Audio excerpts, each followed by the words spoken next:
Right, ladies and gentlemen, well, what I've now done is I've arrived at Stonehenge, and just before I make my way up to the monument, I've just been dropped off from the shuttle. Just directly ahead of us we can see there's what looks a bit like a dustbin lid lying on the grass. In fact, that's marking the site of one of the post holes that were set up here around about 8000 BC. So there's been activity. There's another one down there on the left and another one over on the right. Probably won't show quite as well on this video, but that's just to show you that there has been activity on this site for 10,000 years, and the stone circle, which we're now just about to approach, is relatively recent. But even though it is relatively recent, it is the first example of architecture in Europe. When I say architecture, I mean buildings which have been set up to remain permanent for as long as possible. Obviously, most people in the prehistoric times built of timber. That was the most readily available building material. And there are, of course, plenty of remains of timber buildings around, or at least they've been discovered. But Stonehenge was built in stone, and when I say a lintel, I mean the piece of stone that's lying horizontally, that's being supported by the uprights. And these are now just coming into view. So what I've done is I've taken the shuttle service from the visitors' information to make my way up to the stones, which are now coming into full view. It's a rather misty morning. It's a bit of a shame, really, although I'd like to. This is really just a rehearsal video, and I want to do another one in the summer when the weather is better, perhaps one afternoon. It's Christmas Eve 2024. Now, as I say, there's been people living around this area for thousands of years. And the first settlement that we know about is at a place called Blick Mead, which is on the banks of the River Avon. And that was built way back in the Middle Stone Age, I say about 10,000 years ago. And what makes Blick Mead so interesting is that there's a spring of naturally warm water that comes out of the ground and then flows into the river. And there's also carrying an algae which turns everything it touches a sort of bright pinky purple. So no doubt the prehistoric people who settled here thought that was all miraculous, and that's what really attracted them to the site. Now,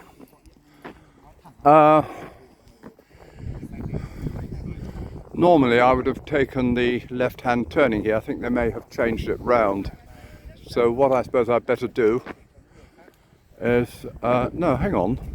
I'll tell you what, I'll go this way. This is the route I planned, and if I'm told to go another way, well then I will follow instructions like an obedient citizen and set a good example to the people which I brought up here. Okay, that is the main attraction, of course. Now you can ask yourself the question, why was Stonehenge, why is it here?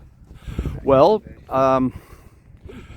going all those thousands of years ago, the glaciers started to melt. The glaciers were what? They're about 40 miles over to the north, and they started melting around about 10,000 BC. And at that time the whole of the land was tundra. That means it's an ice desert. There weren't any trees, not really even shrubs, moss and lichen and so forth. But as the weather got warmer, we started having global warming all those years ago. It's not a new phenomenon at all. The water would freeze in the winter, of course, as it does, and then it would thaw again in the spring. And they kept doing that. It kept freezing and refreezing and thawing. And this left deep ruts in the ground. Now, it just happened that these deep ruts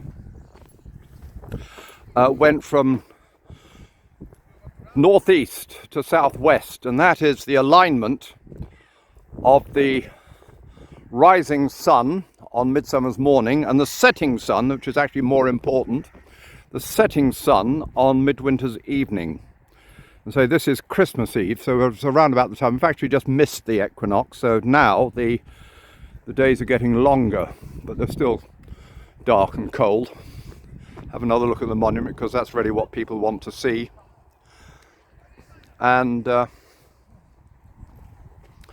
just a little bit further forward, you can see the heel stone. You can actually see the story of Stonehenge.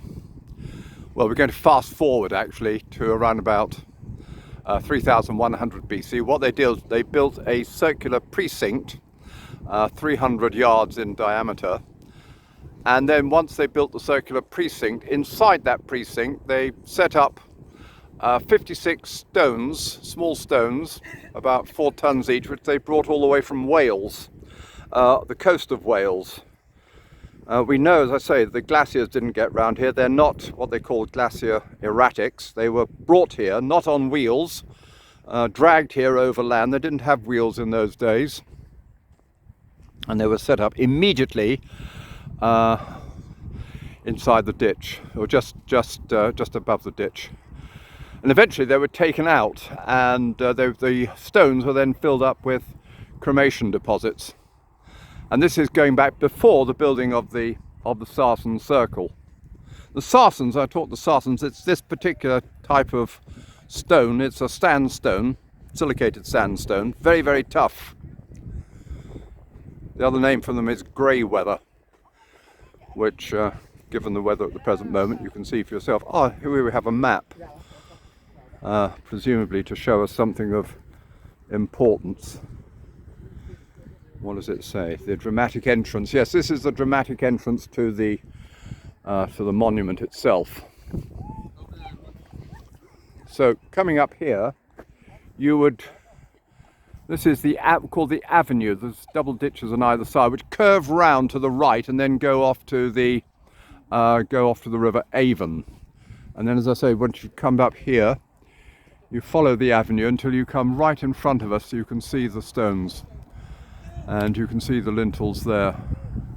And that's what makes these places remarkable. It's the only prehistoric monument which has lintels, and those lintels, as I say, go back to what?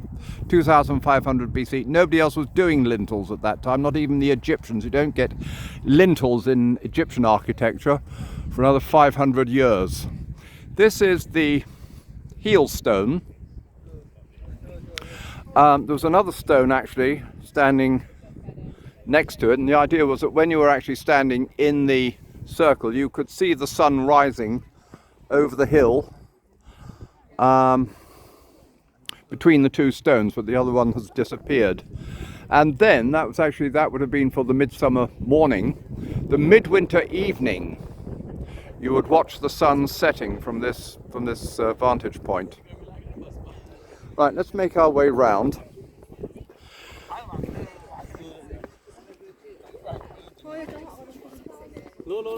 They've got down here something to show you the alignment.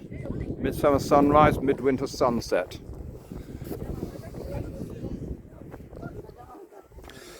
Interesting to note that in Celtic mythology, the sun god is represented as a very large man with an enormous bushy beard, who is driving a chariot drawn by reindeer across the sky.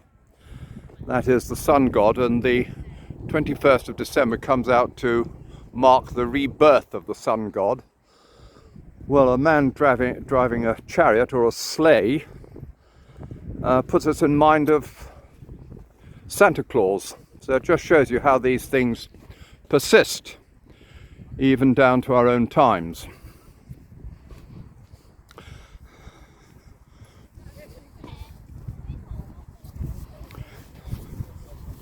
Now, it's also worth noting that the people who built the stones, put the stones up, most of them would have been in their late teens and early 20s. People lived very short lives in those days. If you survived beyond 40, you were reckoned to live to a ripe old age. Another thing you can say about this is that everybody who has British ancestry, and I'm not just talking about the people who live in Britain, but there are 300 million people around the world who have pure British ancestry. I don't know what we're going to do with them if they all decide they want to come home at the same time, where we're going to put them, but there are 300 million people around the world who claim British ancestry, and their ancestors put this up. But then you see, on top of all that, you've got people of mixed ancestry, people who may have a British father or British mother and another parent, or maybe they have a British grandparent or even a British great-grandparent. Even if you've got remote British ancestry, you can claim that your ancestor was involved in the construction of that monument, which I'm pointing my camera towards. Right, so what we're doing, though, English Heritage have laid out this path. We can't actually go up to the stones. We're not allowed to do that because, well, the reason is that Stonehenge itself receives the best part of 2 million visitors every year, and if you had 2 million people walking around the stones, they would destabilize the foundations. One thing you can say about the stones is that they don't go very deep into the soil. And don't forget that in those days people either went walking around with bare feet or possibly with moccasins, or the equivalent of moccasins. And so there weren't all that many of them either. So it really wasn't a problem. But when you get hordes of people coming up here, as they do, and they're very welcome to come here and show off the achievements of their remote ancestors, it would create a problem in terms of the stability. Now, you look across there, that's another. What we're doing is just making our way around here, and we'll come into the precinct very shortly. You can see across the way all the traffic. Actually, what they're trying to do is they have a terrible problem. They're trying to remove this road, so the whole landscape looks as if it did in prehistoric times. At least that's the thinking. People come from all over the world to have a look at this place, and I say, the British diaspora, the spreading of the British people, the people you normally think of them as the Pilgrim Fathers in 1620, it happened a long time before that. It happened at least when the Roman occupation started, and the Romans started taking British slaves and sending them to every quarter of the empire. And then those slaves, in due course, no doubt, they would have settled down and married or interbred with the local population, and then the population beyond the Roman Empire. So that takes us all the way down to sub-Saharan Africa, Asia. We know that there were Chinese people in London, so that's Chinese people had reached London, so it's quite possible that British people had reached China. And so again, when I talk about ancestors, or just having some sort of remote, fragmentary British ancestry, it means that you can really seriously claim, and with all seriousness, that your ancestors helped build this. Remarkable. When you think that they didn't have any metal instruments, the stones weren't cut or chiselled. First of all, they'd be beaten into shape with a hammer stone, and then when they were beaten into shape, roughly into shape, they'd take another smoothing stone and then smooth the stone out into something rectangular. That, of course, would produce a lot of silicon dust in the air, which would go into the lungs, so you get silicosis. So it's another reason why the people of those days didn't live nearly as long as we did.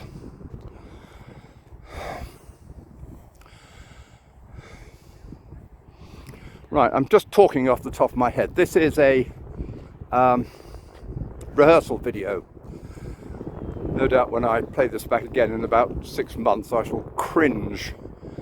But I find the way I do these videos, as I've done my Jack the Ripper videos,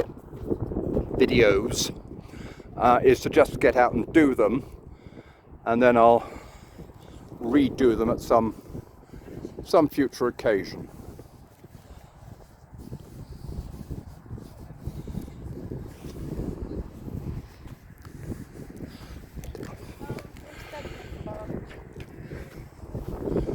Right, okay, so we have to make our way around and then get into the precinct. And they've always got these pictures here which might give us some helpful explanation as to what is going on, or maybe not, I don't know. Let's just see. Midsummer Sunrise, midwinter sunset. Yes, if you look in this direction, this is where the sun sets on the 21st of December, 22nd of December. And that was actually the more important of the two ceremonies. They'd have a ceremony at midsummer and another ceremony in the midwinter. And they'd start at a place called Durrington Walls, which you can't see from here. It's about 2 miles. That's originally where the builders of Stonehenge lived. And they came here every morning, I presume, to knock their stones and grind them into some sort of shape. And then they'd go back. Now, after that, it was a place where the tribal leaders used to gather at the time of the solstice. And they'd have an enormous feast at Durrington Walls, and they'd make their way down the River Avon, or I should say along the River Avon, till they came to a place called Stonehenge. And then at Stonehenge they headed up along the avenue and came up to the monument. Maybe not all of them. Maybe it was so sacred that most of them had to stay behind, and that only the holiest of the holier people were actually allowed. Now, the Welsh name for Stonehenge is, I hope I'm pronouncing it right, Coricui, which means the choir of the giants. And that again helps us to think that the stones may have been arranged, or they believe that they were arranged acoustically, so people blowing their horns or their drums, the sound would reverberate all over the countryside. It'd be projected through the stones there. And you can see, actually, if you look on the top of one of those stones, there's a sort of bump that looks a bit like a policeman's helmet. Now that just shows you the people who worked in the stones were originally carpenters, and they thought as carpenters. So when they put the stones together, they used the joints of carpentry to do that. Now we're in the ditch here on either side, and then we're coming up onto the bank, and then very helpfully English Heritage have set out the site of the Aubrey holes. There's one there, there's one there, it actually tells you it's an Aubrey hole, and there's another one just there. What's an Aubrey hole? Well, John Aubrey was a man who lived in the 1600s. In fact, he was here in the year 1666. It was a very hot summer. It was so hot that it contributed to the burning down of London. But anyway, we're not in London. Long hot summer, all the grass was dried, except they found these, when John Aubrey came here, he found, to his surprise, there was lots of greenery, little patches of greenery, and he worked out that these were holes where there was enough water for the grass to flourish. And so that's why they're called the Aubrey holes. Now the Aubrey holes, as I say, they were filled up with blue stones. You had 56 blue stones, and the blue stones were then taken away, and the holes were used for cremation deposits, because people by this time were worshipping the deities of the sky, and so they were burning their bodies so that the ashes, or that would be a sort of offering to the gods, I suppose. Anyway, now the point is the path actually takes us as close to the possibly we can go to the stones, Actually, that's not quite true. If you come here, you can pay, I think it's about £100. It used to be £100. I think it's even more now. You can come and visit when everybody else has left. At the same time, you're going to get people from English Heritage keeping an eye on you, making absolutely certain that you don't write anything on the stones. Obviously, we don't want graffiti. There, on the left-hand side, now that's a station stone. And the station stones were used to align with the rising of the moon at different times of what they call the Metonic Cycle. The Metonic Cycle is a period which lasts 18 2/3 years. And if you can follow the Metonic Cycle, you can predict eclipses of the sun and the moon over many hundreds of years into the future. Right, sorry, I'm just dodging in and out here. So now what I'm doing is I'm showing this is about as close as we can possibly get up to the stones. They won't allow us to go anywhere. I can remember as a boy coming here, and I think my dad paid 1 and 3pence, and you could actually go in, but of course that's not possible now, I'm afraid, for reasons which I've just explained. Anyway, what I'm now doing is making my way back to the visitors centre, and so I better say over and out. Thank you very much for listening to me.